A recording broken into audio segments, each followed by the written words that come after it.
এই দেখো বাড়িতে আমি দই বানিয়েছি। শুধু মুখের হলে হবে, কাজেরও হতে হবে, তাই না? আমি তো লেট খাওয়া পাবলিক না, কিন্তু সবার সামনে আমার প্রতিভাগুলো দেখাই না। যেখানে আমি যোগ্য মনে করি সেখানে দেখাই। এই যে দেখুন কতটা পারফেক্ট হয়েছে দইটা।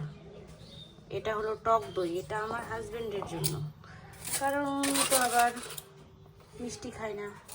এখানটায় বানিয়েছি গুড়ের দই, চিনি অ্যাড করিনি কারণ আমিও ডায়েটিংয়ে রয়েছি। হ্যাঁ দাঁড়াও, এই দেখো কতটা পারফেক্ট হয়েছে, একদম দেখে জাস্ট লোভ লেগে যাচ্ছে। আমি সব পারি,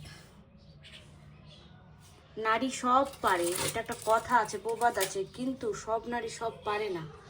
কারণ যার মধ্যে ইচ্ছে শক্তি চেষ্টা প্রচেষ্টা কিছুই নেই, সে কিন্তু কখনোই কিছু করতে পারবে না।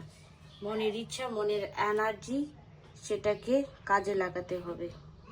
দেখো কতটা পারফেক্ট হয়েছে। আমি তো জাস্ট খেতে ইচ্ছা করছে আমাকে, কিন্তু খাবো, কিন্তু লাঞ্চের পরে খাবো।